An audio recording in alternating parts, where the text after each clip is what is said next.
Okay. I think we got it. I think it's going to work. Hey, everybody. This is Brian, Mr. Betcher, Miss Berlin, for Breaking Down Security. Hey Yay. there. Wow. Yeah, it's been a minute, y'all. Like a reunion So episode. I know. reunion episode. Well, the holidays being what they are, and uh, uh, I've been doing streaming on Twitch, so it's like it has felt longer when y'all aren't here. But we normally were taking time off in December, like the entire month of December, when we were doing our weekly podcast. So Right. that's okay. Um, I need to plug in some headphones instead of turning off all my dings. that's I still have my Slack on, so yeah. I should be simul streaming this on YouTube as well. I've been trying to simul stream things on like YouTube and Twitch, and I tried LinkedIn. LinkedIn is a freaking nightmare. I couldn't get anything to work on that because well, I don't know why. It's not very user friendly for being a training platform or what have you. So I mean, you could yeah. just put the YouTube link on LinkedIn.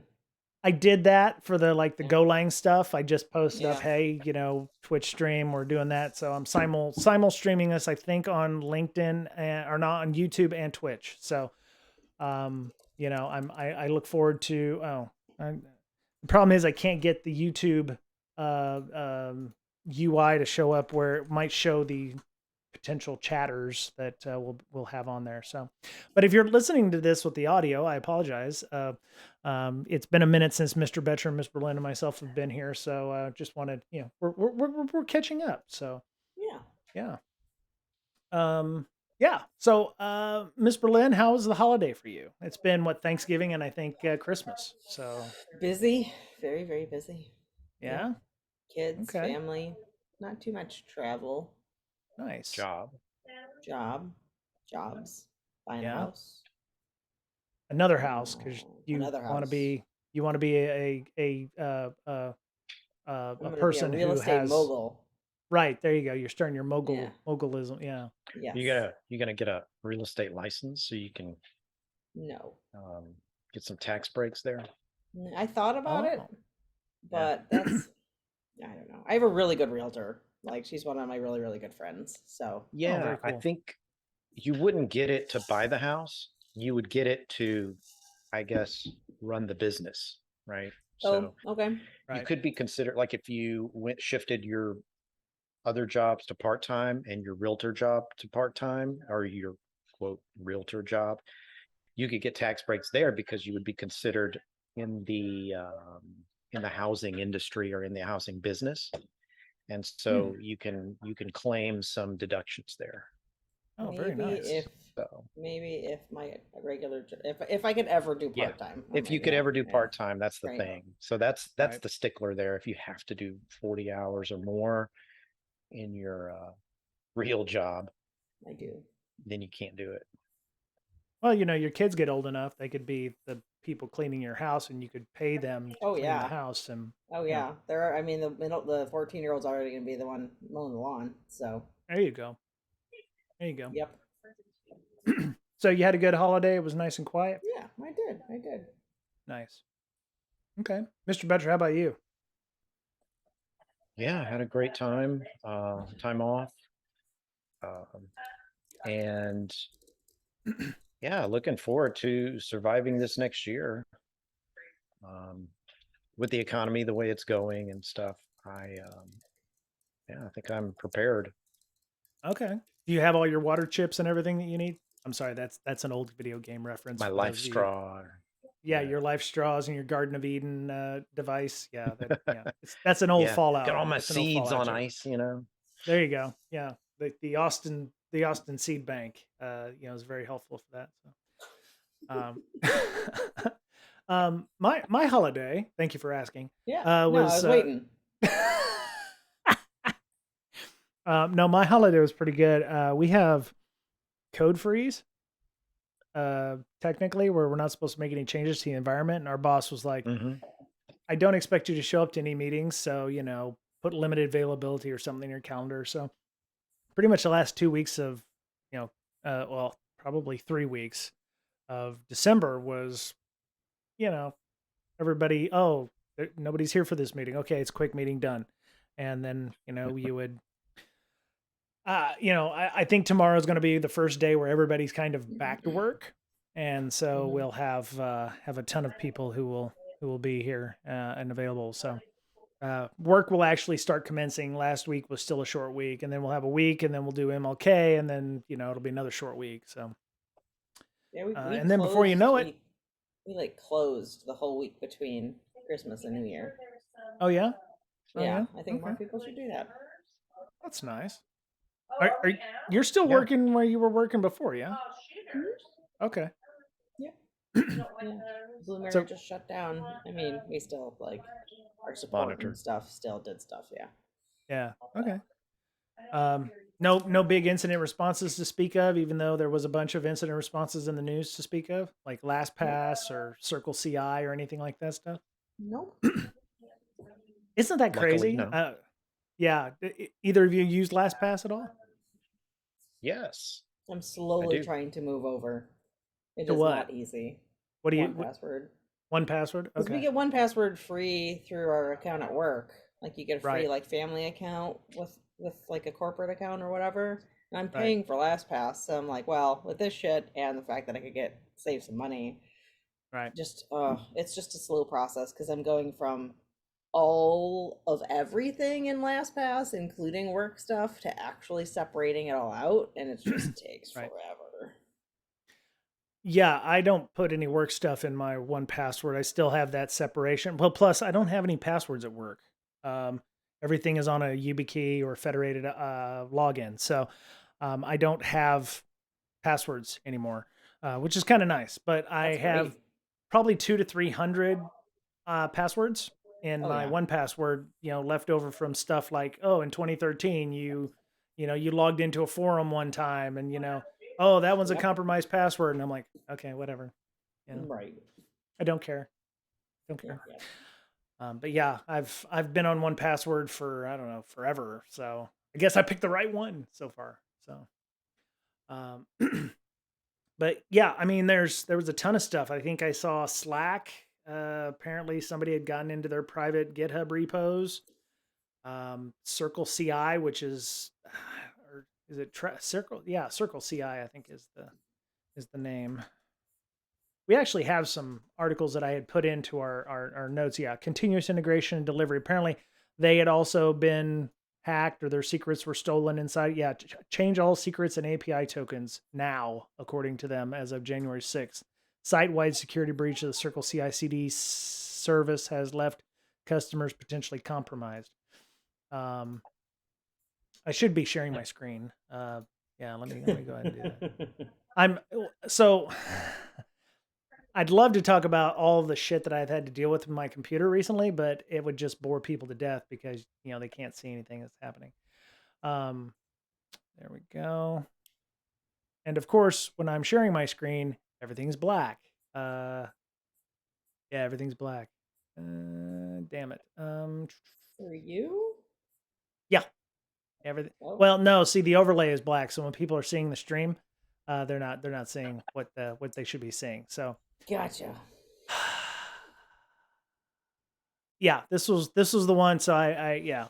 All right, browser. Yeah. Okay, let me grab my browser. Let's see. Yeah. Okay. So, yeah, there's a. Oh no, that's not the right one. Okay. So I've started enjoying a lot of audiobooks recently. I've been window capture. There it is. Chrome browser. Yeah. New tab, Chrome browser, Circle CI customers. Yeah. Okay.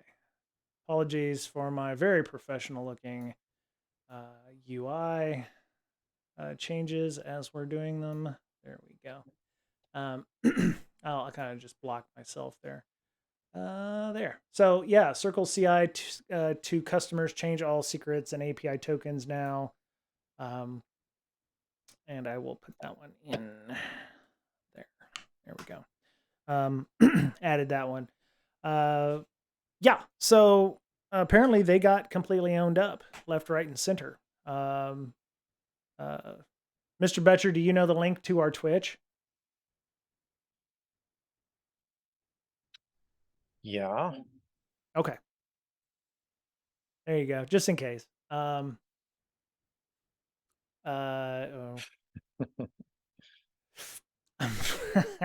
I need to, okay, 1 second. So I've had to rebuild everything from scratch on my new Windows box because, of, being completely garbage. There we go. I had to pull the meeting chat out. So, um, yeah. So there we go. All right. So for those of you on audio, I do apologize. Come join us on our Twitch or our YouTube channel, and you can see all of this as it's happening. So there you go. So yeah, according to Circle CI, they say immediately rotate any and all secrets stored in Circle CI. These may be stored in project environment variables or in contexts. So developers like to store API keys. They like to store AWS session tokens or God knows what else, SSH keys or whatever inside of environment variables. And apparently Circle CI got completely owned up. And this is bad news with a capital B for Circle CI's million users. As one user on Reddit put it, F, there goes the rest of my week.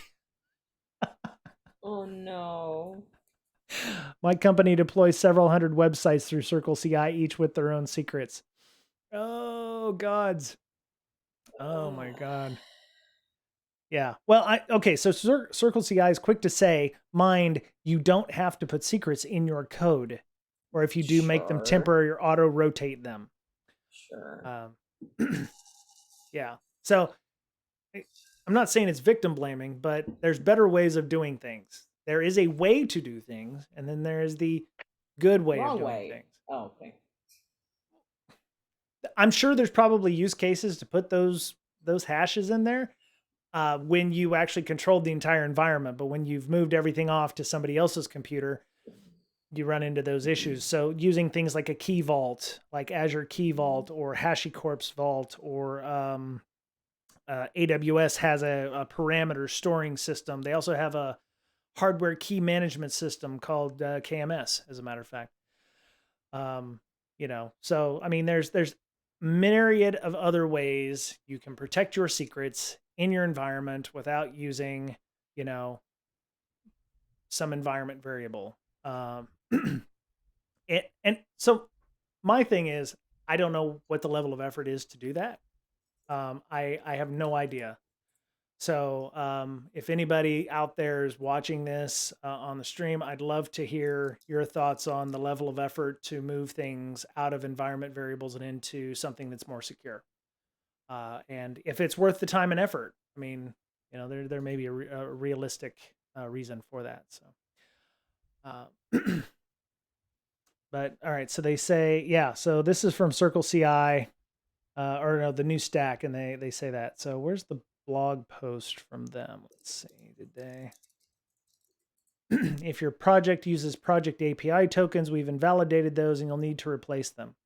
I'm guessing you'll know pretty quick if they invalidated some of your project API tokens. Things will just stop working. Customers can still build their projects on Circle CI service. We're confident that we've eliminated the risk to this incident. Okay, and then the last pass thing, for those of you who may or may not have known and may or may not have been affected. So this is the New York Times. I'll probably get blasted for this one. Nope. Okay, let's go to a different site that isn't New York Times. Freaking, there we go. We'll go CNET. So apparently the way that they store passwords is different than other password lockers store passwords. Let me put a link.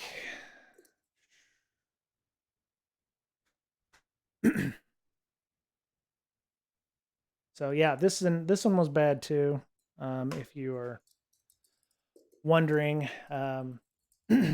so we were talking before the show started. Miss Berlin uses LastPass, and she's moving over to 1Password. Mr. Betcher, what do you use for password manager? Use 1Pass or use KeyPass or Bitwarden or what have you?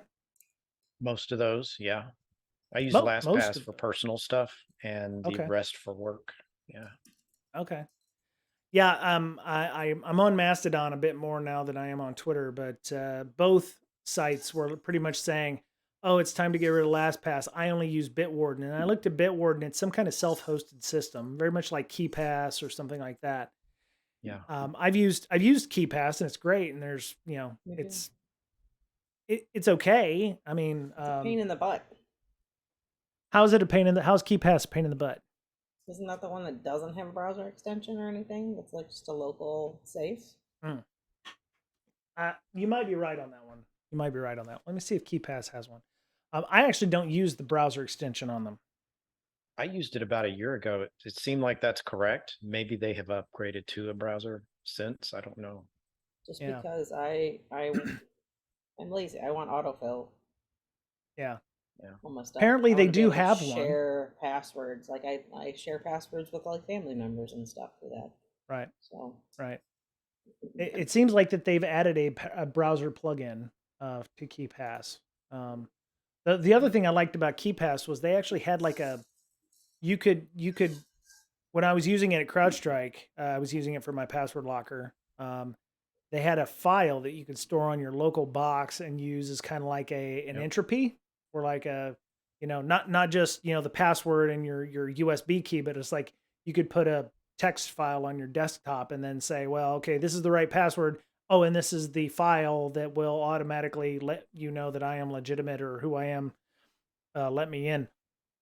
The only problem I had with that was I did something where I changed the extension of the file for some reason, and when I changed it Like back and ransomware. realized it, no, it wasn't ransomware. No, it was like new doc.txt or something, and I was using that to get in. I changed it to like new Yeah. doc.001 and then tried to use that file after I changed it back to .text, and the file was corrupted and my KeyPass locker was gone. Hmm. I could not get back into it at all, which is why I stopped using KeyPass and went to one password. That's not good. no, Uh, I don't know yeah. what I would do. Well, that was just for work, and I only had a handful of passwords, so it was easy enough to get around and get through. But yeah, um, yeah, it was a rough time, but I'm just gonna print them all thankfully, out. what's that? I'm just gonna print all of mine out. You know what? So there's a lot of folks on InfoSec, Mastodon, and Twitter, and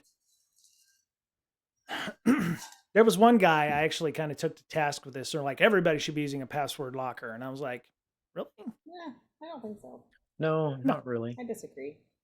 I completely disagree. For those of us who actually need that, yeah, sure. But as I mentioned on there, you're paying for something that you may have 5 websites you go to. And with the advent of work from home, I can write my passwords down on my little sheet of paper here and get rid of 7 billion potential threat actors, minus my cats and my wife and daughter. Um, and my mother will never use 1Password. It's the same reason I can't get her to use Signal. I can't get her to use WhatsApp. She just doesn't see any value in it. And I've just kind of given up trying to convince family to adopt security stuff. If they could turn on two-factor off, that's all I care about. Like Right. that's If Even they can SMS lock two their factor credit, off. Yeah. yeah, lock their you know, credit. just lock your credit. Yep. You know, you if you're applying for something, they tell you, "Hey, I couldn't look at your credit." Okay, what credit agency do you use? They tell you, you unlock it for a temporary, and Right. they even have like, okay, I want to unlock it for 3 hours, right? Right. It's gotten a lot better than it used to be. But anyway, yes, continue with the passwords. Yeah. I mean, I don't know. When I was more militant about security, I constantly was trying to get my mother to use things like Signal or WhatsApp or use LastPass or use something. And I don't know it. I don't know. I don't know why. I think her threat level was very much I'm somebody in the Midwest. I do have a blue collar job. I'm not important enough to own, and I can't I can't convince her otherwise. Um, um, Does your family member, I know Miss Berlin, you said you share with your friends and family. I'm assuming, it's not banking account details, but it might be like, streaming services and stuff that you're sharing those passwords. I mean, what kind of passwords are you No, you're not sharing with supposed to do family that. members? Oh, right. We don't share passwords like We that, don't folks.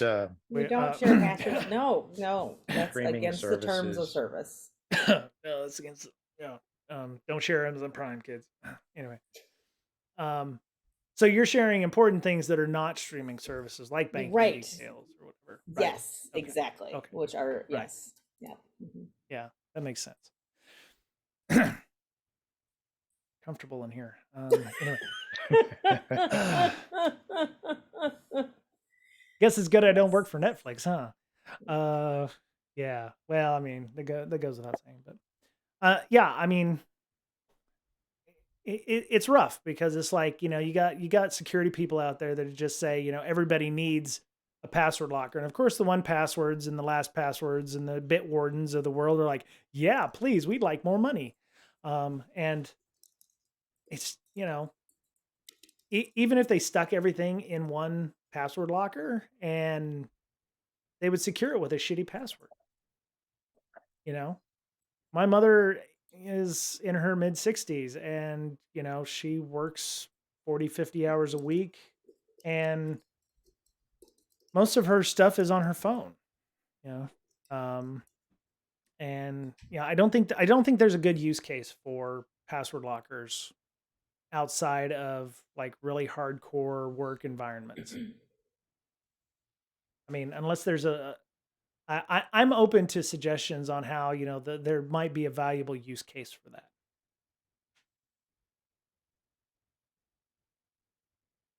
I mean, I have my kids use them just just to save stuff in just in case. So like they'll still save it in like their Apple ID key vault Right. thing, right? Okay. I think maybe if you go back and forth between PCs and mobile devices, Right. I mean, it's easier that way. Right. But if they're just using one device and it's always in the same place, like my mom, right? She only uses her laptop to log into things and she's always at home in the same place doing it. Right. So Right. for her, there's not really any need. Yeah. But like my kids, like I'm like, well, you can keep your social security number in there. You can keep, your credit card number in there. You Right. can keep that kind of stuff in there and not have to store that in something else. Yeah. Like, Yeah. yeah, don't store your credit card in shady online ordering Right, right. Right. things, right? Yeah. And I think that's the bigger issue with the password lockers now. They do so much more than store passwords. Yeah. I've got credit card information in mine. I've got password information. I've got driver's license IDs, pictures. Yep. I mean, it has literally become a dumping ground for all of your PII. And Mm-hmm. I don't know if LastPass didn't see this coming, but the way I understand it with the LastPass thing is you can make backups or backups are being made on LastPass's like site and server. So like Miss Berlin's using LastPass, there's like 10 backups on her site, all with the password that she originally used to make the encrypted, vault, if you will. She may have changed the vault password last week, but the 10 other backups of her stuff is stored with the old password until they get overwritten or what have you. The problem is the bad guys have this vault, the old vaults with the old passwords. And if like, if the passwords get broken, then they still have access to your passwords. Whether or not you've changed it and made it a new password, they still have access to the old stuff. So they apparently some of this happened in August, but then it got much, much worse on that. So but yeah, it's rough. So like Miss Berlin said before the podcast, she's slowly changing all of her passwords. How many passwords do you have in your vault, Miss Berlin? And as a follow-up question, how many of them are the same? Very few are the same because I use password generation Oh, constantly. that's cool. Okay. I Yeah. almost and not only are like the passwords all different, all of my security questions are also stored in there Right. and answers Oh, because all of those are gods. random Yeah. characters. Right. Right. Yep. Right? So if I have like what's your preferred pet's name? It's AYUIOP892 dash whatever, right? Like I Yeah. have all of those stored in there. I don't know, like Slack, I think is probably like Slack and Discords because Yeah. I always use the same username and password for every Slack account. Yeah. Um, Yeah. So I will but tell you, I'm a bad infosec person. When I first started using one password, I had some passwords that were the same, and so as I was told by Watchtower, which I think is one password's deal for letting you know if a password is bad or weak. They tell you, oh, this site's been compromised. You should probably change the password. And I'm like, oh, okay, that's the forum that I visited in 2011 one time, and I just don't give a shit. So delete that one. mhm. Um, you know, but Miss Berlin, They'll also you're tell you if you have the same password between accounts. They'll let you know. Yeah. right. That Mhm. still happens to me more than a few times, but I'm getting better at that. I'm slowly moving mine over as well. But Ms. Berlin, you were right about the security Yeah. questions. I have security questions in mine. I also have backup codes. So like my GitHub Mhm. backup codes are in there for Yep. 2FA. I Yep. think 1Password will even store the seeds for your 2FA like authenticator apps and stuff. Yep. Yeah. So I mean, it is truly a single point of failure. If your LastPass or your 1Password has a really simple password for that vault, they have more than just they have everything. They have your entire life. I mean, I have my passport photo in there. I have, other documentation. Anything I could scan. Technically, I could scan like medical records and stuff from when I was in the Navy and put all of that stuff up in there, documents, everything. It Yeah, but literally I has have become a dumping ground. hundreds. I probably have Yeah. more than 300. Right. Yeah. Yep. And I guess when you create an account or change your password to those vaults, um, go way more than the minimum. Because if Right. these things are stolen, the Right. crackers are going to try and crack the minimum password, which might be 12 characters. So Right. they'll just say, okay, I'm gonna just start with 12. I'm gonna try and hash that, and they'll get cloud computing, quantum computing, whatever it is at the Right. time, Yep. and yeah, go after that. So go way above that minimum. Right. One thing I did and still do for a while is I will take a line from a book. So like Yeah.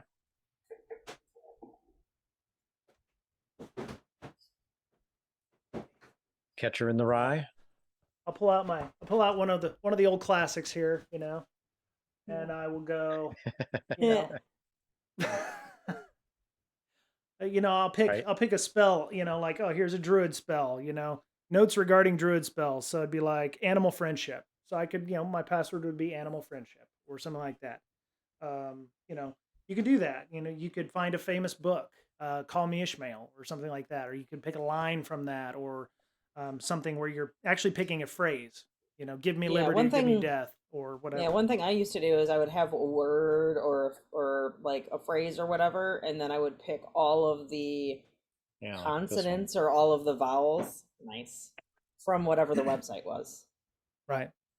Right. And then add that on to So yeah, you just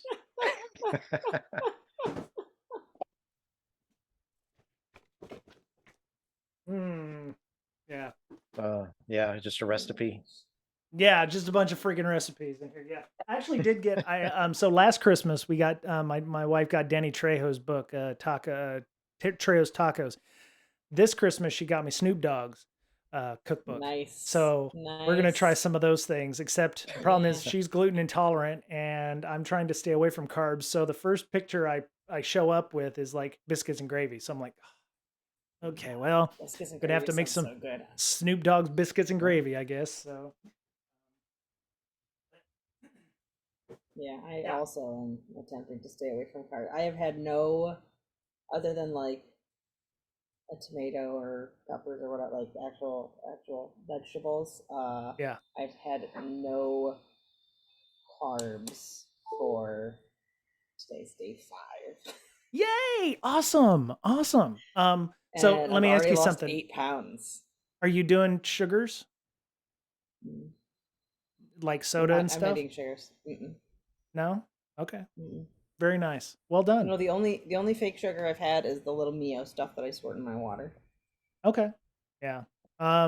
Yeah, be careful with that stuff starting out because apparently, if you're trying the keto thing, it works differently for you non-male types It does. because estrogen likes to hold on to the fat, is what I've been Oh told. yeah. Oh yeah. So it is less effective than, because me, I lost 60 pounds at the same time my That's how I wife, lost 60 yeah, pounds with keto last yeah, time. yeah. So I'm trying to get rid of the 20 pounds I gained during COVID and the holidays. Mm. Yeah, I'm actually trying to get back to working out because when we moved to San Diego, Speedo weather is pretty much year round. So Hmm. I want to make sure my banana Yeah. hammock is tight and stuff. So that's don't. I'm sorry if you have to explain to your kids what a banana hammock What a was. banana Sorry, hammock. kids. Yeah, banana hammock. So yeah, no, I probably will try to go back to an actual gym when I get to San Diego. But yeah, it's good times. So Yeah, I counted. I uh, have about 400 passwords wow, entries. I have about 400 entries in my dear password book. God, yeah, A lot of these I think yeah, I could probably. I wish it would tell you. Well, I guess it right. doesn't necessarily always know, but like ones like I Yeah. want to save at least all the ones that I've used recently. Yeah, that would Yeah. be nice. Yeah. If you haven't used one in 10 years, probably a Yeah, good like candidate some of for those. deletion. Yeah, some of Yep. those sites may not even exist Yeah. anymore. Yeah. I did the Right. same thing with my bookmarks. I have like a couple thousand bookmarks, and I was like, man, some of these sites even exist anymore. So I'm like going through That's several the thing. dozen I folders. rarely use bookmarks anymore either. I know. I know. Right? Like I used to have, and I still have some of them, like folders upon nested folders of just Hmm. stuff, like stuff Yeah. saved. I just Google stuff now. Like if it's Yep. just, I mean, or I Yeah. have it memorized, or I have a website Right. memorized. Like, Well, see, I'm voracious because we've done the podcast. We're going on our 9th year now. So when an interesting news article would come up, I would bookmark it. Or, an interesting hacking site, I would bookmark it. yeah, So a lot of my stuff is like some evergreen topics, but I have like a hacking games, which has just a bunch of games talking about like, you have Regex Golf and Over the Wire, auditing site, hack this site, and I've gone through some of these on stream where it's like, going through these various sites that still exist and are basically playing hacking games, coding games, etc., exercises, or just yeah. interesting news Mental. topics. Yeah. And I have one called Podcast Topics, which has about 200 links in it right now. How to become a data Yeah. scientist. There you go. There's one. Speaking of games, did any of you do the KringleCon holiday hack stuff? Oh, no. No, No, No, I did I not. did it the most I've ever done it this year. Oh, really. wow. How'd Yeah, that I was go? trying to like, it was a really fun. There was a couple of things that I definitely did not know how to do because it was like you had to know how to read JavaScript or Right. Java. I don't know, one of the two. Like look and see how what the website was doing, and I don't know how to do any of that stuff. Oh, So I did like the Windows Event one and Suricata and packet capture stuff, and that was all easy. nice. And then I was going to do some cloud stuff, but then I ran out of time, and the actual holiday showed up. So, Yeah. but it was a lot of fun. It's the most I've ever done it. Yeah, there was a lot of them out there. There was an Advent of Code one thing I think was fairly popular in our Slack channel and our Discord channel. Yeah, the Sans holiday conference one, and there was a couple of others that I saw that were going on at the same time. So yeah, I Yeah, it don't was I fun. don't have those. I would have done them, but I just I I don't hack anymore. So there it is. I'm a filthy manager now. I just manage the awesome technical people, and they make me look stupid. So it is what it is. I mean, Right. it's okay. I hadn't used Burp in so long. I installed it at work thinking, oh, I'll just get right back into this. Freaking UI changed on me. And I was like, Mm-hmm. what is this? Where's my old Burp? I was like, Yep. I was like, damn, okay, well, Yeah, I had to do shows. stuff in IIS the other day, and I'm like, oh man, Oh, I don't remember how to do any of this. yeah, that's, ugh, How do I find good the Lord. website? I don't understand. Um, speaking of which, I actually set up my own personal website with GitHub pages. I know we did that with the IEF, the InfoSec Hmm. Education Foundation, which RIP, rest in They're peace. hard. I Um, think GitHub pages are hard. GitHub, no, they're not hard at all. Really the hardest part was getting the DNS sync between GoDaddy and GitHub. Um, Hmm. Once I did that, it was just you set a template and do whatever you want. I mean, I've got, if you go to I know. brianbreak.com, I had such a hard you, time doing it. yeah. I don't know So what I I was set it doing up wrong. right at the same time I was, um, damn your hide. There we go. So yeah, I mean, these are some of the the bibliography from my Harvard business class I was doing. I've got to format it and do some stuff with it. But I also did there was another thing I did to I put in my Mastodon verification. So I had to Yeah, verify I've seen myself that. on Mastodon. Yeah. But yeah, I mean, it's super fast. It's got TLS on it. It costs me nothing to set up, and it just runs in GitHub, so I can edit the pages in VS Code and commit and sync. So I'm actually doing a lot more developer stuff than I ever thought I would be doing. I'm learning how to use Git. I'm doing Markdown, committing and inside of VS Code. Just started the Golang stuff on our Twitch stream here last Friday. So we'll be going through some tutorials on learning Golang, which is kind of interesting. Mr. Betcher, let me ask you a question. So this is along the lines of the Golang stuff. Um, the reason I started learning Golang was because I'd heard that it's the new malware du jour, the way that people are now moving towards malware. I don't mean to put you on the spot, but if you know this answer, great. Do you have any insight as did I read that and it's complete bullshit, or are people actually using Rust and Golang and stuff instead of, you know, uh, good old fashioned code that they were using it before? Well, they're going to use whatever is more convenient for them. It's like Golang may be more of a platform independent, sort of like Java. Mm-hmm. Because I know years ago they were using Java, but unfortunately you had to install the Java language. Right. Fortunately for them, Java could be the entire language could be packaged in in a binary, and with Golang you can extract binaries from that Mm-hmm. that'll run on um, Yeah.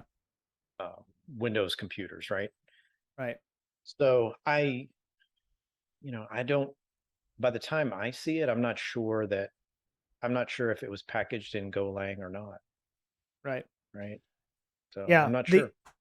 The so the when I was reading through the Go introduction on W3 schools, they're like, it's cross-platform open source programming language. So I when you're compiling on something like Windows, one of the things that Python brought out was you could compile binaries, exes for Windows. If you had the right tool chains and things in there. For Go, it's like I type Go build, this Go script, and it turns it into an exe file. Which the next thing I should have done during my class, during my tutorial that I was doing was, hey, I should open this in a debugger or some kind of decompiler to see what it comes out of, which I'll be doing in the future. But yeah, so the other thing I learned about it was it's statically typed or whatever. It's everything is kind of included, so it's not having to live off of Yeah, DLLs as our good friend Walt that's right. was telling me So during the as a malwarean, a hacker, that's the last thing you want is for the victim to get a pop-up and saying, "Hey, you need to install this DLL right, so that right, my malware can run," right? right, Yeah. yeah, So yeah, everything should be packaged statically, which increases the size, obviously. right, yeah. Well, okay, so the size was the other thing that got me. I was like, I was reading about that, and I forget where the site was. I'll have to go look it up. But it was um, the larger the size, a lot of EDRs and AV vendors will tend to bypass it because it's larger than what they expect a typical malware file to Yeah. be. Um, Yeah. Like, yeah, I think Virus Total, at least the free version, when you upload a file, they've got a size limit. And I thought it was larger than, what would you say, 2 meg? Let me yeah, check that yeah. out. Well, like the Hello World I wrote was like 2 megs in size. Yeah, that's large. Yeah. So yeah, here's one from Kaspersky. I don't know if it's a Go one, but they said the size of it was like 10 megs and it was um uh bypassing it due to size or what have you. Um Yeah, because if you think about it, it takes a lot longer to analyze statically, right. to do a static analysis on a larger binary. Hmm. And since antivirus, prides itself on not hosing your computer, Right. um, by doing all its checks, um, uh, just has to bypass those Right. larger files. Right. Okay. Actually I can show that screen. Let me pull this one up. So it's behind, oh, there we go. All right. I'll have everything straightened out, in a couple weeks. We're working on a new template here because it's one of the things I was trying to organize things for show notes. Um, but I want to ask a couple of questions that are in there or subtopics. Mr. Betcher, what do you think was the biggest story of 2022? For security, Yeah. Log4j, Did that happen? That was happened that like the one? beginning of the year, right? Yeah. Yeah. I think it might have been Log4j. That Okay. was a big I, deal when it came out. It was mass spread, affected Yeah.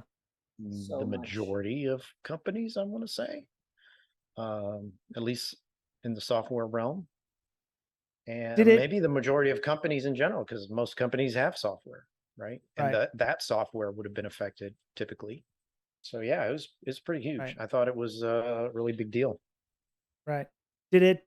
Do you think it made it more plain? Because it seemed like right after that there was a lot of ads that came out for supply chain security stuff, and I've actually seen more than a handful of jobs now at some companies dealing specifically with like people who will track dependencies or supply chain items. So, do you think that Log4j was kind of like the thing that lit the house on fire, or do you think that it was always coming? It was just that was just Yeah, yet I another think it symptom of the probably problem. just spread it, sped it up Yeah. a little bit.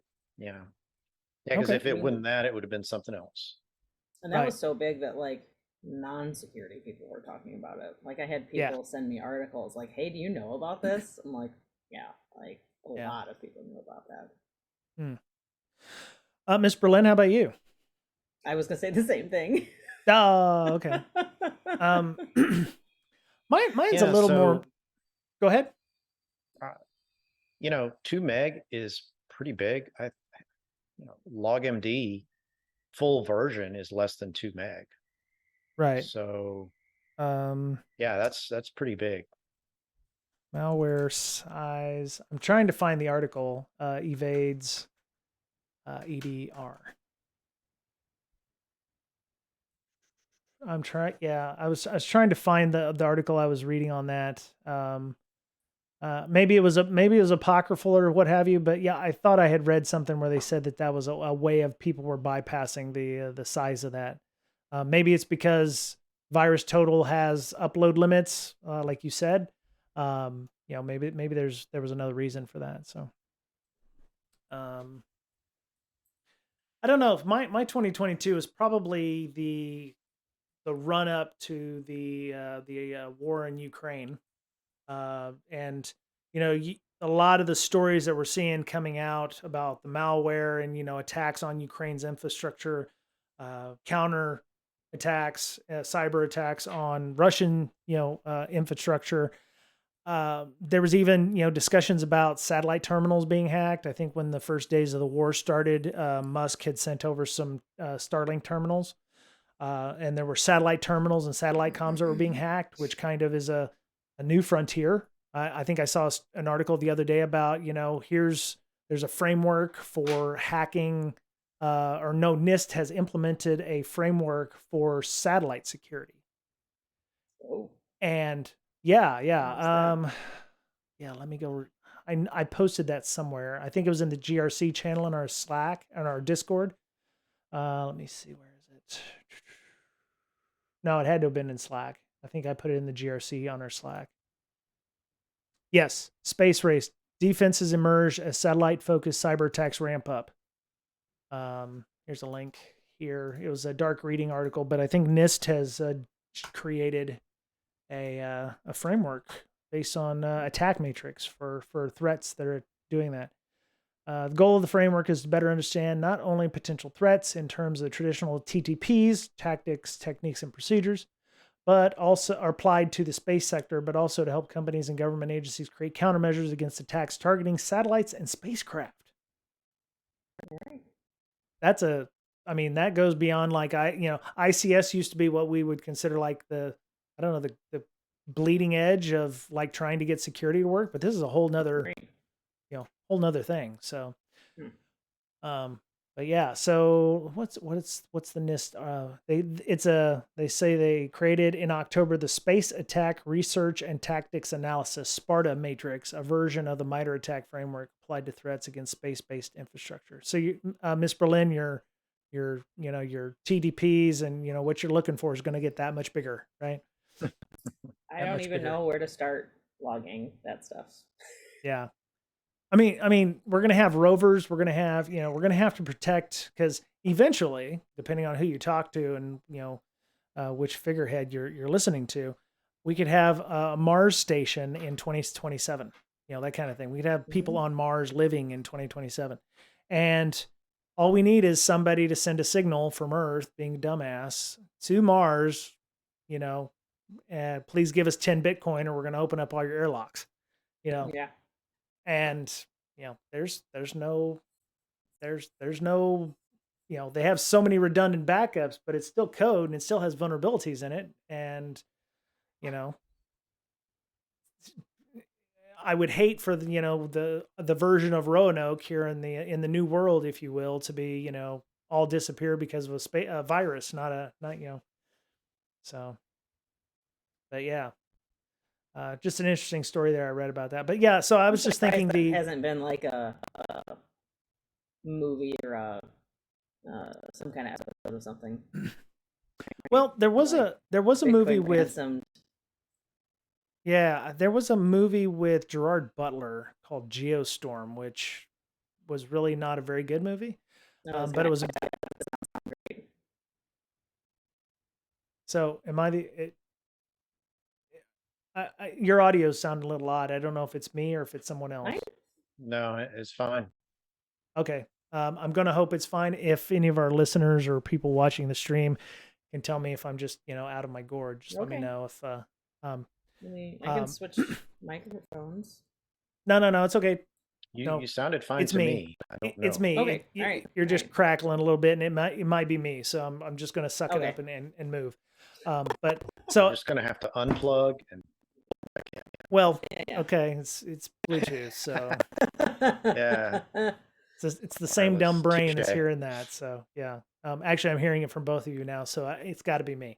Okay. It might be a weak battery or something. I don't know. But yeah, it was a satellite cluster, and it was modifying the weather on Earth and stuff, and they got a virus, and they were playing around with the roles-based access control on that thing, and I hated the security controls on there because it's Hollywood security controls. So, the president must give a retina scan or the place will blow up. Whoa, and it's kind of thing. Of course, and they did it in 2 seconds. So, it's what it is. Yeah. But yeah, it's just an interesting place that we're heading. You've got U.S. Space Force and you've got, other space-based organizations. There's going to be T-Mobile's just paired up with a satellite constellation. I think they're trying to work with Starlink to have global cell phone coverage. So, I mean, at some point, we're all going to have, always on, always everywhere, um, communications with satellites. And, if a virus takes down half the satellite cluster, that's going to disrupt global communications. So, that could be a major deal. So, that's kind of what I saw. I mean, the war in Ukraine was awful, and it continues to be awful. I'm hoping it ends very soon. But from Yeah. a technology point of view, we're definitely seeing a new outlet for these things. Not just kinetic attacks on satellites. It's going to be owning up the satellite and maybe sending all that data down to some other country or something like that. So, but anyway, good discussion. Let me go Yeah. and see what other things we have here. I walked 5 million steps last year. So I that was saw pretty good. that. 5 million crazy. steps. I finished. I So needed what's your base 20,000. rate? My base rate was about 13.9 thousand steps a Ah, day. good. So yeah, Pretty good. the problem was the 23rd of December. We ended up getting like the ass fell out of the sky, and we had 1.5 feet of snow and ice and slush. And I tried to get out there. Problem was the ice was about an inch thick on top of the snow. So it was like I was just sliding around, and there's no way I was going to get my count. And I wanted to do it before Christmas, and I had 20,000 steps I needed on Christmas Eve to get that, and managed to not be ugly enough outside that I could get out and get my steps. So yeah, I ended up with I think 5.1 million or 5,100,000 steps or something like that at the end. So took a long Pretty good. time, and it took a lot of effort, and I promised myself I won't do that again this year because it's probably not a good thing. So Google's Threat Horizon report. I figured since both of you like, threats, not to yourselves, but I mean to, TTPs and things, I they tried to click released on it. It was weird. what, the PDF? Hmm. It came out this year. Threat Horizons report. Oh no, I got that one. There must have been another link that I clicked on. Oh, yeah, it might have been another one here. Okay. Here's a Oh, link if the one anybody wants. underneath it. The one underneath the PDF. Oh, But yeah. oh, this was a discussion from Security Boulevard, I think, helping to analyze it in some way. Gotcha. Yeah. So, Anton Chavakin, who is a known quantity in the InfoSec space, did a 5-part blog post on the Horizons report. So that's and of course it's got pop-ups. I asked him on question on Twitter and didn't really get an answer that I was hoping for. What kind of question? I Yeah. wanted to know if there was any kind of research out there about like actually implementing Sims. Like I can't find anything that isn't vendor crap. Right. That says on average it takes some like a small to medium really any size business on average it takes this sector or this size business or whatever this many people hours this many this much percentage of their whatever or this much time or there's no real like statistics on that stuff. Right. What's the level and of not effort? just Sims, just like next gen firewall, like EDR, migrating to the cloud. And I didn't see anything out there for something like that, because everything's either going to be from a vendor trying to make themselves look good, or like I don't know, maybe Gartner did something. I don't know, like. Well, you would think that would be a selling point. You'd think it'd be a selling point for an organization. It's like, look, this report said it takes 25 hours for the average sim. We're, 2 hours and we're done. So, it's like, yeah. Or, maybe, it seems like those are missing metrics. I mean, you would think it would be something that an independent organization like a Gartner or a Forrester or something would put out. It's like, this is, they're in the upper right corner because its ease of use is set and setup is so much better or something like that. Or, you can, yeah. Yeah. Yeah, that seems like a missed opportunity, but, It's gonna be some I, grad student out there that's done it as their um whatever it's called. They're like well, that'd be a lot of sims Their they'd have to set masters up, right? yeah, like their Yeah. master's thesis. project. Yeah, thesis. Thank you. Thesis. That would be a lot Well, of expensive sims. it really, I mean, it depends on the leadership involved, the personnel. I Mhm. mean, I had been using one type of sim for the last year and a half, and then I had to move back to Splunk for something just Oh, okay. real short. And I was like, how do I do this again? I Because you get confused Yeah. quickly. Yeah. Yeah. I was going to ask you, whenever you said a specific sim, I was like, does it rhyme with dunk or, but then you Yeah. said Splunk. So, um, yeah, yeah. I think maybe there's not a good way of measuring that because it would also depend. There's quite a bit of change that has to happen in an org.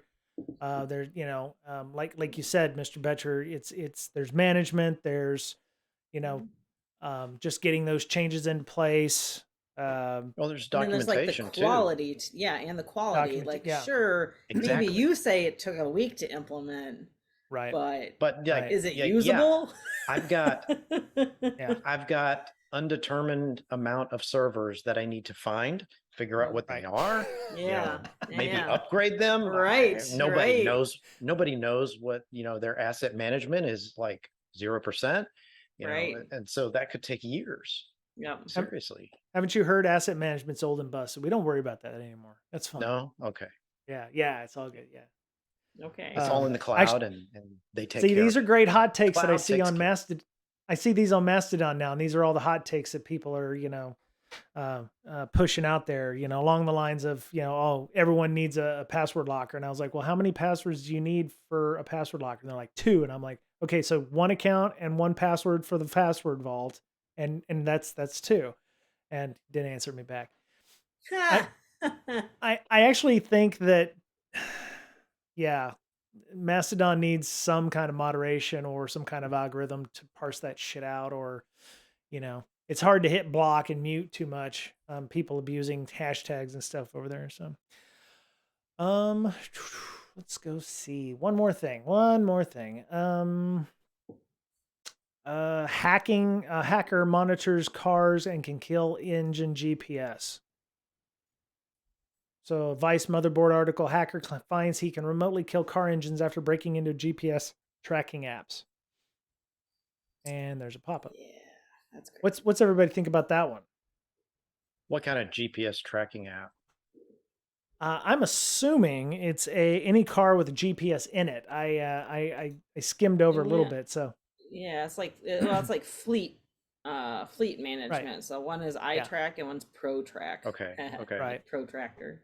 yep, Uh yeah, that's like South Africa, Morocco, India, Philippines, or yeah, I'm assuming they're tracking like yep, trucks and ships and stuff like that to track for their yeah, like fleet of vehicles or And so whatever. the yeah. tracking system is hooked up to the engine?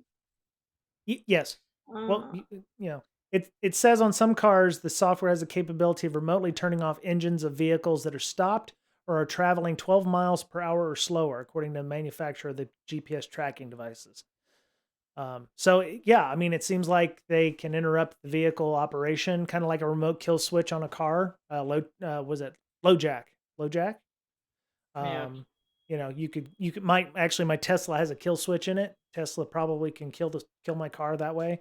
Mm-hmm. Probably any of the newer cars with the GPS on it, or has low jack or something automatically built into it. So apparently, though, he said by reverse engineering the Android apps, L and M, who the hacker's handle is, said he realized all customers were given a default password of 123456 when they signed up.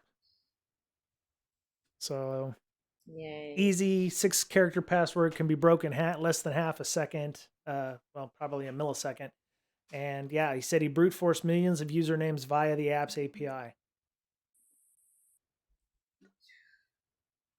So it's along the lines of, sends the email, oh, sorry, that account doesn't exist. Sends the email, oh, that one does exist. Of And I like that Protrack denied the data breach, but course they did. confirmed that they're prompting their users to change their passwords. Yep. And the quote is, "Our system is working very well, and change password is a normal way for account security like other systems. Any problem? Question mark. Yeah. What's more, why you contact our customers for this thing, which make them to receive this kind of boring mail? Why hacker contact you? Ugh. Wow. I'm Wow. yeah. That's and I don't know if that's I don't know where they're located, but it sounds like they were talking to a customer English is service rep. not their first language.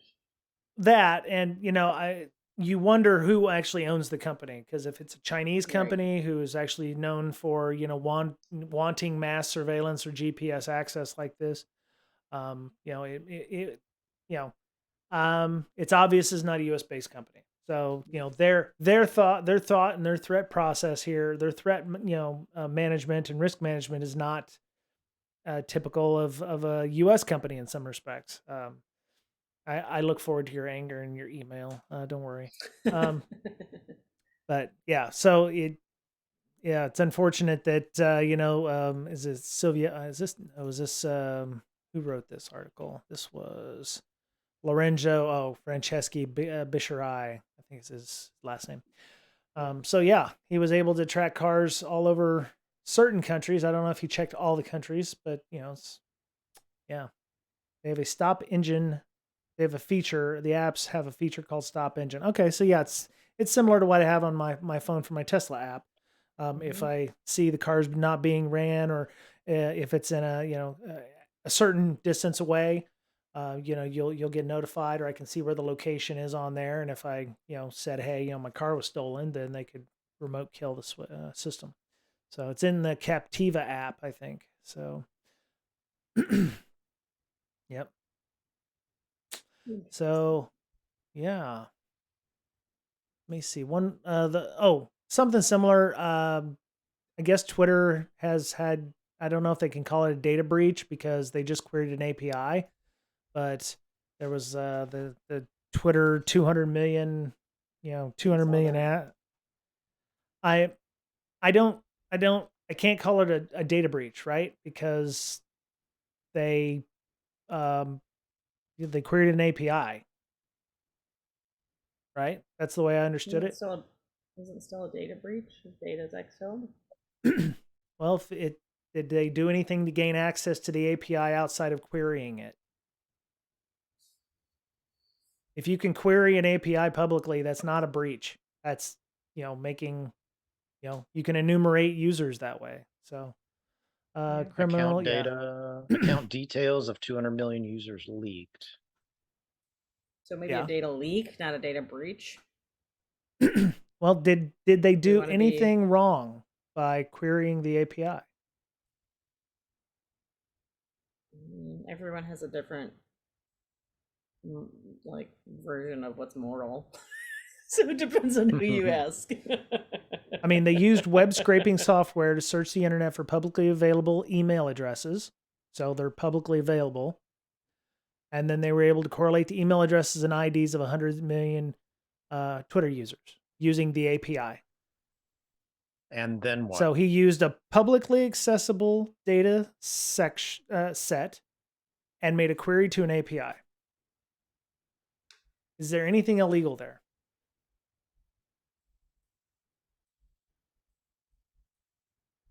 I know it sucks. I'm sorry. There's definitely things Twitter could be doing. Well, they could be doing a lot of shit, but they're not. Rate limiting would be at a minimum what they could do to make it, not worth somebody's time to pull 220 million records. I mean, there are things they could do on the API side. I know Miss Berlin's silence is it would be the same kind of silence that my mommy would give me when I know I done bad. So that silence is just like, I'm so disappointed in you, son. I'm so disappointed. I don't know. It's wrong. Is it Yeah, wrong? How, I'm not. I mean, I'd need more data because it says scraped via a vulnerability. I What mean, vulnerability? I wouldn't do it if we're gonna talk about like no, I agree. right? Like, I mean, I wouldn't do it, but is it So illegal? I don't know if it's illegal or not. so There's a lot Mr. of things I Betcher wouldn't do that might not be illegal. So, Mr. Betcher, according to where did the data come from? It dates to 2021 when they discovered a flaw in Twitter systems. The API vulnerability enabled them to input email addresses or phone numbers to confirm whether they were associated with a Twitter ID. That makes it sound like this should be. So they were able to use a vulnerability in the API to allow them to write or to query an API.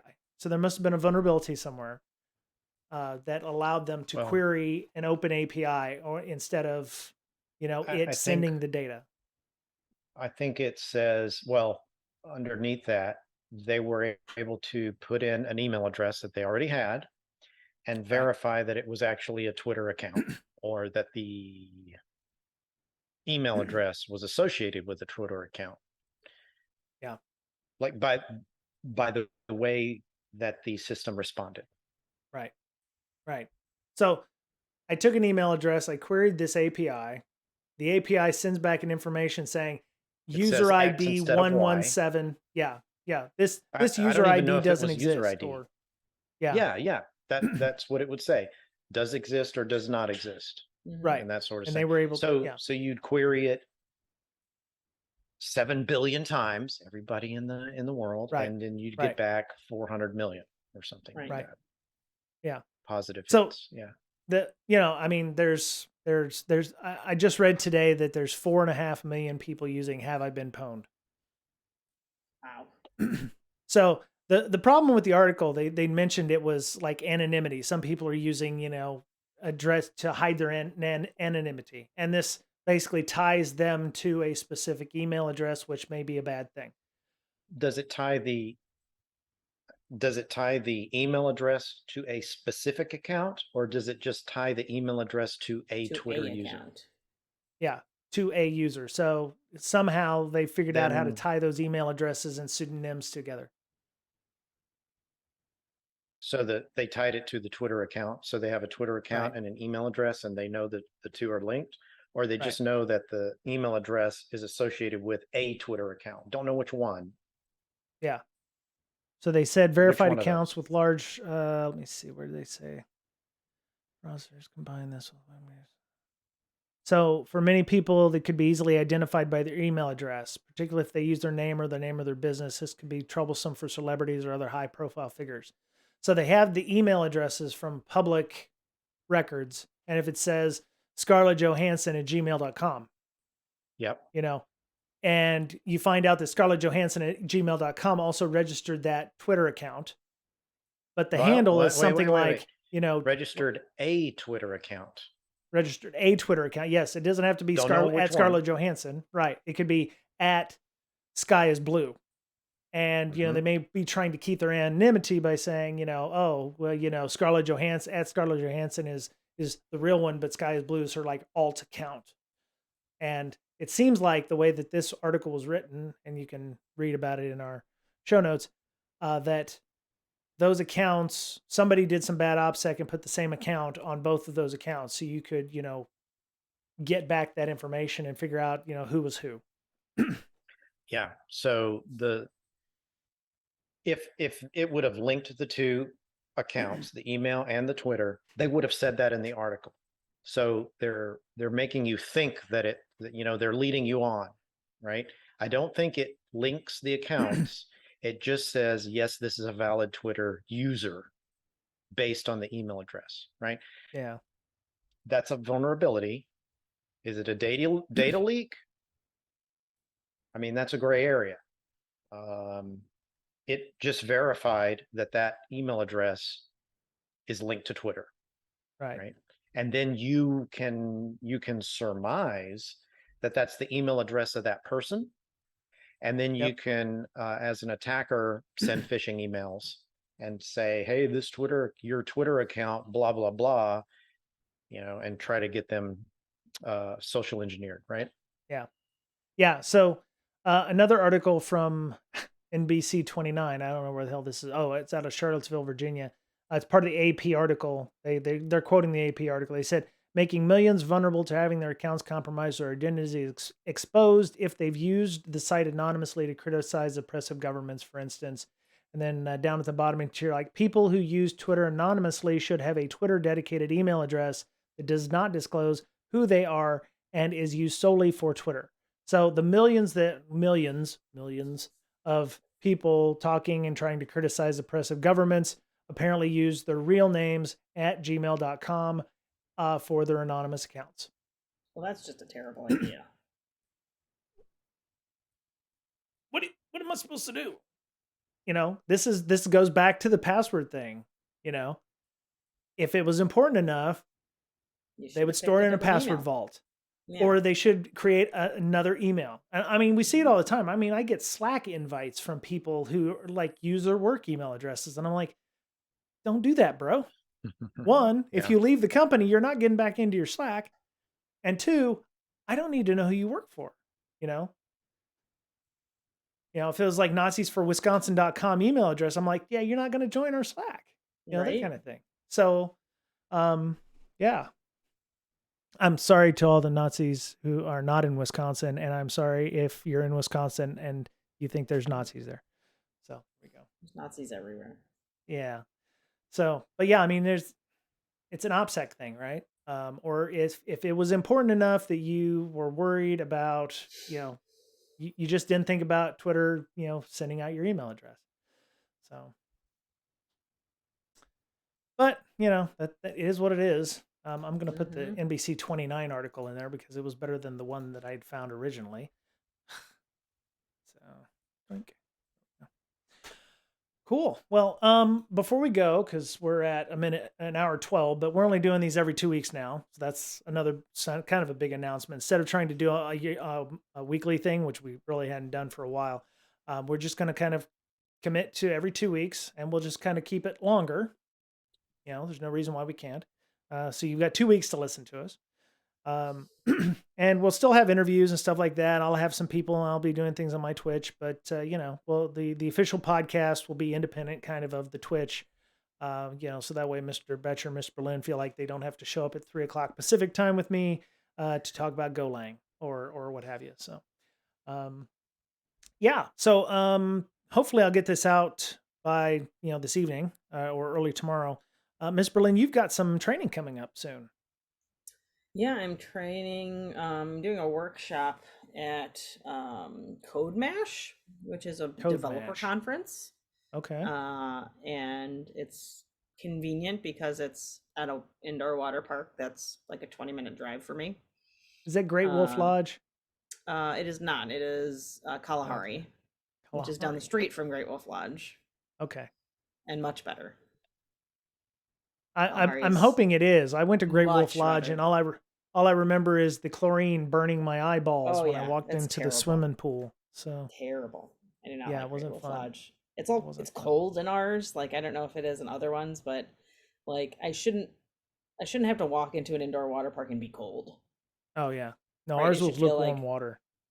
Oh, so bad. I know, right? So bad. I'm thinking about that in my head, and I'm like, yeah, ugh, yeah. Nope. Why is the water warm over here? Yeah. Yeah. So yeah, Kalahari ours is huge. I think it was the first one they ever built was ours. Okay. And then now there's 3 of them.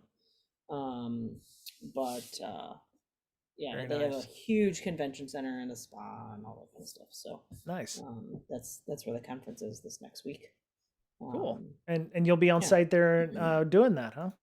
Yeah. Me and Jeremy are going to be giving a 4-hour training, and then I'm giving a talk too. My talk on Sysmon. Okay. And then I will be at ShmooCon just personally, and hopefully capturing some audio for this. And then there's another Rite of Boom. There's a conference I'm going to actually in Texas. So did you say Rite of Boom? Right of Boom. It's an MSP Oh, you know what? conference. I have heard of this one. It's a Yeah. very much military. Yeah. Okay. Yep. Right of, So but yeah, yeah. booth duty for me. Oh wow, booth person, huh? Yep. That's cool. With the Okay. sales guy and me. So Very very cool. Okay. Rightofboom.com. There you go. Um, oh, it's at the gay. Okay, it's at the Gaylord. Okay, yet another resort place. is So it? it says Gaylord, Texas. A Texan. I think. Yeah. Yeah. Let me see. It's like Lodging. right near the airport. Yeah, the Gaylord Texan Resort and Convention Center in Grapevine. Yeah, it's right next to the airport. That's in Texas in the United States, right on the southern end of Grapevine Lake. Yeah, we've been there. That's a nice place. There's Okay. Great Wolf Lodge near there too. Of course there is. It's weird, super weird. Nope. Um, very cool. Okay, well, yeah. So yeah, we'll get this out, and it's probably is it too late for the Code Mash tickets? I have no idea. Okay. Well, But if you can, honestly, a couple years, not a couple years ago, like 5 years ago, something like yeah. that, I went and just walked in. They don't have great security checking badges, so I just Um, went. okay. Um, I have a badge now, though, so good. oh, well, that's good. That's good. So if you're in the area of Sandusky, Ohio, January 10th through the 13th, go grab that. So, anyway, Mr. Betcher, what's going on with you? You gonna be giving any trainings or going to any conferences soon? No, nothing on the books. I'm just reading this Google threat article that you Yeah, posted, the PDF, and yeah. I'm interested in the backups.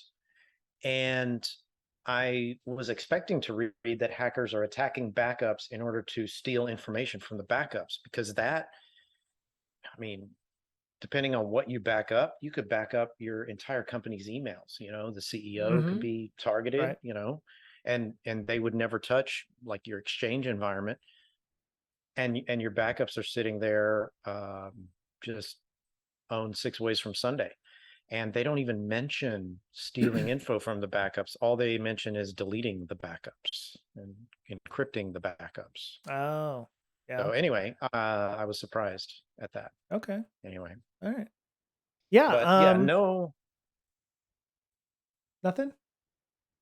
nothing going on with me. Just work and family. Yeah. Okay. Yeah. I don't think I'm going to be hitting any more conferences this year. Well, with us moving to San Diego, I do know that San Diego is, if they're not going to have it again in April and down in San Diego, then they had it in October, so maybe I'll be able to hit it in 2023. Otherwise, it'll TorCon I think is going to be happening down there. If not, we'll that's why I'm having the Twitch stream, because I can't go to conferences because I have to work. So I'm bringing the infosec to me, not me going to the infosec. So I will be going to ISSA monthly meetings. Somebody invited me to come back, and I was like, oh, it's been a minute since I've been there. Probably about 4. And so I'm going to be at the ISSA meeting on the 19th, because they asked me to come back, and I was like, it's really weird. I haven't paid my dues. And they're like, oh, we just want to have you. And I'm like, okay. So I'm not going to be speaking. I'll just be there. But and CSEC East, I've got 2 more, and then that'll be it. So Yes. that magical experiment will come to an end. Probably CSEC East will too. I haven't really gotten any real takers for the organization, so it'll just die at the end of March. So That seems to happen a lot. It's hard to find people to take over stuff. yeah, I and did it have wasn't somebody like take it. over Hacker Secret Santa though, and thank goodness, because I did not have Oh it in yeah, me to do it this year. Tom. Yeah, it was Tom Ginger Hacks. Tom Yeah, and a couple other people took it over. Yeah, yeah, there's three yeah. of them, I think. Cool. Yeah. See, it's hard like that because it's when you're an organizer, and I put my hat off to the ISSA and the ISC squared folks who actually do monthly things. Trying to do a monthly meetup, just trying to find a venue where people will show up and come and have dinner with me. That's Yep. difficult, and they've got to find a speaker every month, or they've got to Right. do something. So having been an organizer of a conference and knowing that I can't delegate for shit, that's another thing. It's like, yeah, I mean, I could have done better on the conferences. I just could not delegate for shit, and I realize that now. So, but yeah, and then when I get to San Diego, we'll be hopefully doing some other conferences and stuff. So, I'm even wearing my San Diego sweatshirt. oh, I got my Chargers shirt on because we're going to the playoffs. Ah, Nice. yeah, yeah. Detroit's not winning against Green Bay right now. Sorry if you're streaming and you anyway. Oh. That's okay. I don't want the Packers to Well, make you it in didn't the say end. the results. You just said, hey, they're down It's not now. winning. Oh, good. Okay, no, they're not down now. The Lions Oh. just scored, so it's 19-16 with 5 minutes left. So I'm gonna go watch the end of that. So yeah, All right. yeah, it's all good. So yeah, hope everyone has a good week. Thank you again, Mr. Betcher, Miss Berlin, starting our 9th year here on the show. We're getting And old. Wow. yeah, we're getting old. Yep. Yeah, it was a different. It seems to be there's a lot more podcasts now than there. I mean, it's like they were all on Mastodon, just not advertising themselves. So, yeah, or trying to decentralize podcast broadcasts or RSS feeds, and I was like, okay, yeah, good luck with that. Okay. Yeah. So, but yeah, thank you both for being here, and I appreciate you. And yeah, hope we have continued success in the new year. So, I don't see anybody else. So yeah, thanks to all the listeners, all the followers, everybody hanging out. If you want to join our Discord, you can go to discord.gg/BrakeSec, or you can tweet out at BrakeSec. Send us a DM, and I'll add you to the Slack if you want to join us there. Both have their merits. If you like Slack, join the Slack. If you like Discord, join the Discord. If you don't like either one of them, well, like I don't know what to tell you. So, but yeah, so we're everywhere. We're on Twitter. We're on Mastodon. Brian Brake at mastodon.social, and breakingsecurity.com, BRAKEING security.com. Ms. Berlin, how can people find you? I don't know anymore. I'm not really on social anymore. You know what I Too found much? since the breakup? I found out since the divorce. It's like I can't go to either one of them now. So yeah, Yeah, like I'm on Mastodon and Twitter still. yeah, I still have it pulled up, but I'm not nearly as active as I used to be, yeah, that makes to sense. be honest. Which is fine because I need more time back in my life. So Yep.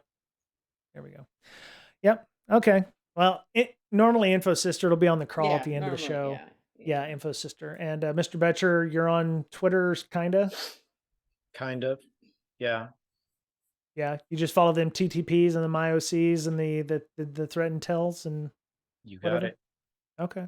Well, how would people find you if they wanted to tweet out kudos to you? At Betcher Pwned. BOETTCHERPWNED. Awesome. Okay. And if anybody ever wants to rent an Airbnb in on Lake Erie, just let me know. Is that technically a sponsorship of the podcast right now? No, because we've made no money yet. So because we haven't closed. Okay, It'll be another month or two before we close. So but you'll pass the plate when that happens, right? When sure, we mentioned your definitely. Airbnb. Yeah, okay, when I'm all right. oh yeah. Excellent. Oh yeah. Percentage. Cool. All right. Percentage. Yeah. Need a slight percentage for mentioning that. Yeah. Finder's fee. Yep. Podcast hosts get a free night. Ooh, nice. Ooh. Yeah. That wouldn't be bad. Maybe if the Chargers were going up and playing the Browns or the Bengals, that might be worth it. There you go. Not the Browns, maybe definitely the Bengals in Cleveland. So, or Cincinnati. Oh shit! No, it is the Browns. Not close. Yeah, that'd be the Browns. It is the Browns. The Elves. Yeah. Yeah. Cool. Free night for me. All right. There you go. Very cool. All right. Well, so that was it for everybody this week. Breakdown Security. Have a great week. Be kind to one another. Stay safe. Hire somebody else to shovel your snow for you. And as always, take care of yourselves, because as we're very fond of saying around here, you're the only you have, and it's important to take care of yourselves during this time. If don't hesitate to reach out if you need a virtual shoulder or something like that. So, Yeah, have a great week, and we'll talk soon. Bye, y'all. Bye. Bye bye.